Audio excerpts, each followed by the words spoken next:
رسول اللہ صلی اللہ علیہ وآلہ وسلم نے ارشاد فرمایا کہ اے عائشہ، اگر تیری قوم دور جاہلیت کے ساتھ قریب نہ ہوتی بلکہ پرانی ہو گئی ہوتی۔ ابن زبیر نے کہا یعنی زمانہ کفر کے ساتھ قریب نہ ہوتی تو میں کعبے کو توڑ دیتا اور اس کے لیے 2 دروازے بنا دیتا، ایک دروازے سے لوگ داخل ہوتے اور دوسرے دروازے سے باہر نکلتے۔ صحیح بخاری حدیث نمبر 126۔ حضرت علی رضی اللہ عنہ کا ارشاد ہے کہ لوگوں سے وہ باتیں کرو جنہیں وہ پہچانتے ہوں۔ کیا تمہیں یہ پسند ہے کہ لوگ اللہ اور اس کے رسول کو جھٹلا دیں؟ صحیح بخاری حدیث نمبر 127۔ ایک مرتبہ حضرت معاذ بن جبل رسول اللہ صلی اللہ علیہ وسلم کے پیچھے سواری پر سوار تھے۔ آپ نے فرمایا، اے معاذ، میں نے عرض کیا حاضر ہوں یا رسول اللہ۔ آپ صلی اللہ علیہ وسلم نے دوبارہ فرمایا، اے معاذ، میں نے عرض کیا حاضر ہوں اے اللہ کے رسول۔ آپ صلی اللہ علیہ وسلم نے 12 فرمایا، اے معاذ، میں نے عرض کیا حاضر ہوں اے اللہ کے رسول۔ 3 بار ایسا ہوا۔ اس کے بعد آپ صلی اللہ علیہ وسلم نے فرمایا کہ جو شخص سچے دل سے اس بات کی گواہی دے کہ اللہ کے سوا کوئی معبود نہیں ہے اور محمد صلی اللہ علیہ وسلم اللہ کے سچے رسول ہیں، اللہ تعالیٰ اس کو دوزخ کی آگ پر حرام کر دیتا ہے۔ میں نے کہا یا رسول اللہ، کیا اس بات سے لوگوں کو باخبر نہ کر دوں تاکہ وہ خوش ہو جائیں؟ آپ صلی اللہ علیہ وسلم نے فرمایا، اگر تم یہ خبر سناؤ گے تو لوگ اس پر بھروسہ کر بیٹھیں گے اور عمل چھوڑ دیں گے۔ صحیح بخاری حدیث نمبر 128۔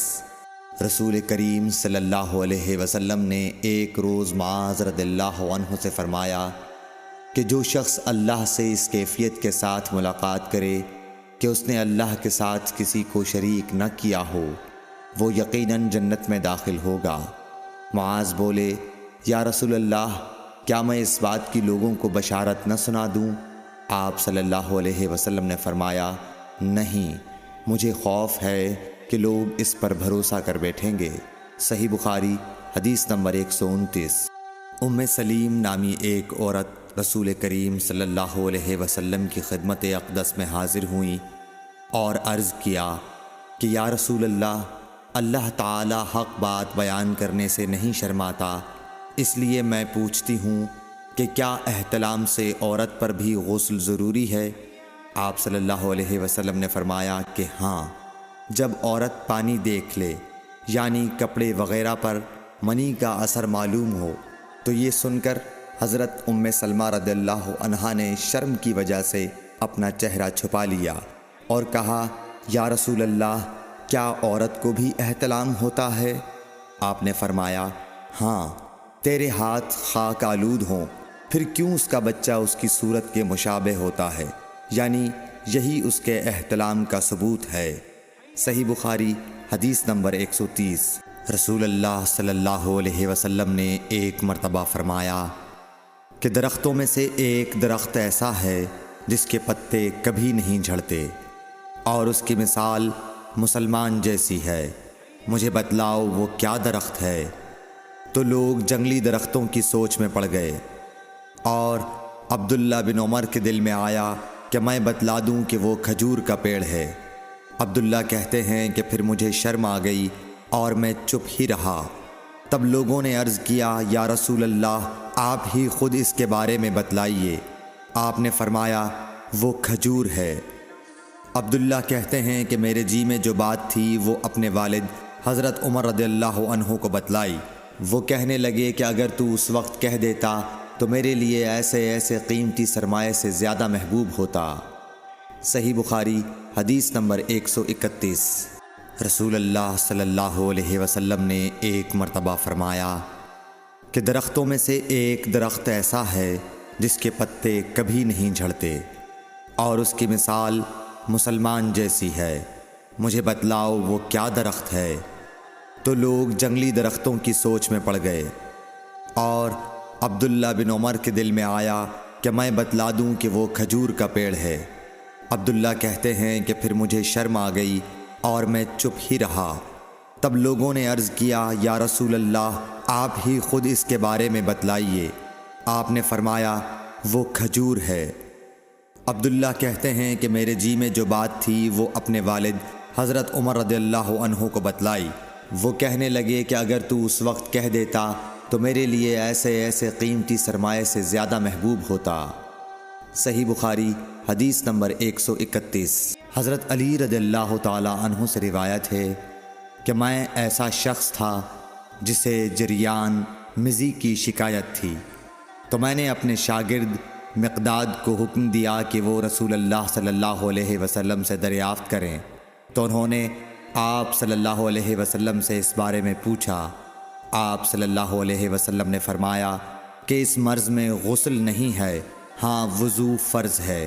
صحیح بخاری حدیث نمبر 132۔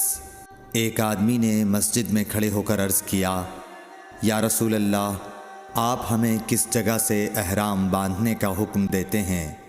تو رسول اللہ صلی اللہ علیہ وسلم نے فرمایا مدینے والے ذوالحلیفہ سے احرام باندھیں، اور اہل شام جحفہ سے، اور نجد والے قرن منازل سے۔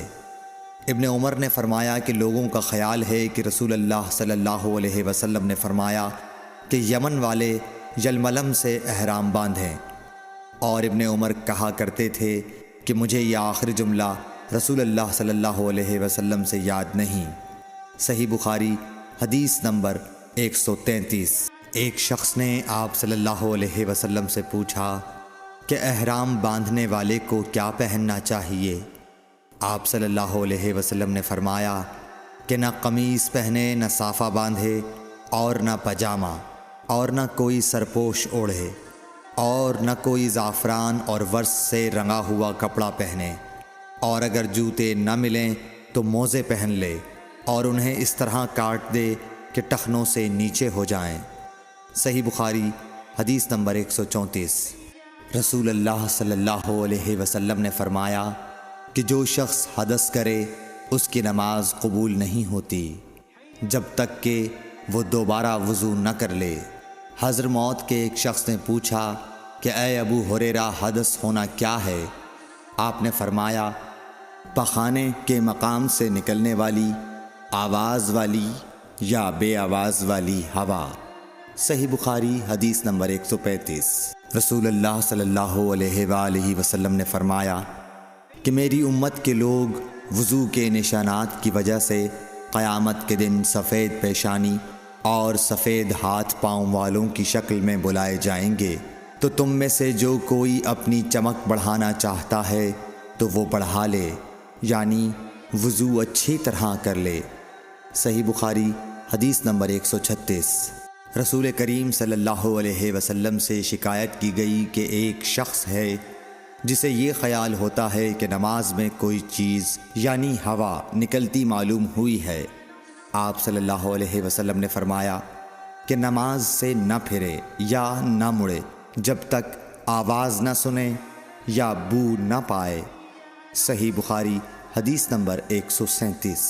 نبی کریم صلی اللہ علیہ وسلم سوئے یہاں تک کہ آپ خراٹے لینے لگے، پھر آپ نے نماز پڑھی، اور کبھی راوی نے یوں کہا کہ آپ صلی اللہ علیہ وسلم لیٹ گئے پھر خراٹے لینے لگے، پھر آپ صلی اللہ علیہ وسلم کھڑے ہوئے، اس کے بعد نماز پڑھی۔ پھر سفیان نے ہم سے دوسری مرتبہ، ابن عباس رضی اللہ تعالی عنہ کہتے تھے کہ ایک مرتبہ میں نے اپنی خالہ ام المومنین حضرت میمونہ کے گھر رات گزاری، تو میں نے دیکھا کہ رسول اللہ صلی اللہ علیہ وسلم رات کو اٹھے۔ جب تھوڑی رات باقی رہ گئی تو آپ صلی اللہ علیہ وسلم نے اٹھ کر ایک لٹکے ہوئے مشکیزے سے ہلکا سا وضو کیا۔ عمرو اس کا ہلکا پن اور معمولی ہونا بیان کرتے تھے، اور آپ کھڑے ہو کر نماز پڑھنے لگے، تو میں نے بھی اسی طرح وضو کیا جس طرح آپ صلی اللہ علیہ وسلم نے کیا تھا، پھر آ کر آپ کے بائیں طرف کھڑا ہو گیا۔ اور کبھی سفیان نے ان یسارہ کے بجائے ان شمالہ کا لفظ کہا، مطلب دونوں کا ایک ہی ہے۔ پھر آپ صلی اللہ علیہ وسلم نے مجھے پھیر لیا اور اپنی داہنی جانب کر لیا، پھر نماز پڑھی جس قدر اللہ کو منظور تھا، پھر آپ لیٹ گئے، اور سو گئے حتیٰ کہ خراٹوں کی آواز آنے لگی۔ پھر آپ کی خدمت میں مؤذن حاضر ہوا اور اس نے آپ کو نماز کی اطلاع دی۔ آپ صلی اللہ علیہ وسلم اس کے ساتھ نماز کے لیے تشریف لے گئے۔ پھر آپ نے نماز پڑھی اور وضو نہیں کیا۔ سفیان کہتے ہیں کہ ہم نے عمروں سے کہا، کچھ لوگ کہتے ہیں کہ رسول اللہ صلی اللہ علیہ وسلم کی آنکھیں سوتی تھیں، دل نہیں سوتا تھا۔ عمروں نے کہا، میں نے عبید بن عمیر سے سنا، وہ کہتے تھے کہ انبیاء علیہ السلام کے خواب بھی وہی ہوتے ہیں۔ پھر قرآن کی یہ آیت پڑھی، میں خواب میں دیکھتا ہوں کہ میں تجھے ذبح کر رہا ہوں۔ صحیح بخاری حدیث نمبر 138۔ رسول اللہ صلی اللہ علیہ وسلم میدان عرفات سے واپس ہوئے۔ جب گھاٹی میں پہنچے تو آپ اتر گئے۔ آپ نے پہلے پیشاب کیا، پھر وضو کیا اور خوب اچھی طرح نہیں کیا۔ تب میں نے کہا، یا رسول اللہ، نماز کا وقت آ گیا۔ آپ صلی اللہ علیہ وسلم نے فرمایا، نماز آگے ہے، یعنی مزدلفہ چل کر پڑھیں گے۔ جب مزدلفہ میں پہنچے تو آپ نے خوب اچھی طرح وضو کیا، پھر جماعت کھڑی کی گئی۔ آپ صلی اللہ علیہ وسلم نے مغرب کی نماز پڑھی، پھر ہر شخص نے اپنے اونٹ کو اپنی جگہ بٹھایا۔ پھر عشاء کی جماعت کھڑی کی گئی اور آپ نے نماز پڑھی، اور ان دونوں نمازوں کے درمیان کوئی نماز نہیں پڑھی۔ صحیح بخاری حدیث نمبر 139۔ ابن عباس رضی اللہ تعالی عنہ نے وضو کیا تو اپنا چہرہ دھویا، اس طرح کہ پہلے پانی کے ایک چلو سے کلی کی اور ناک میں پانی دیا، پھر پانی کا ایک اور چلو لیا، پھر اس کو اس طرح کیا، یعنی دوسرے ہاتھ کو ملایا، پھر اس سے اپنا چہرہ دھویا، پھر پانی کا دوسرا چلو لیا اور اس سے اپنا داہنا ہاتھ دھویا، پھر پانی کا ایک اور چلو لے کر اس سے اپنا بایاں ہاتھ دھویا، اس کے بعد اپنے سر کا مسح کیا، پھر پانی کا چلو لے کر داہنے پاؤں پر ڈالا اور اسے دھویا، پھر دوسرے چلو سے اپنا پاؤں دھویا، یعنی بایاں پاؤں۔ اس کے بعد کہا کہ میں نے رسول اللہ صلی اللہ علیہ وسلم کو اسی طرح وضو کرتے ہوئے دیکھا ہے۔ صحیح بخاری حدیث نمبر 140۔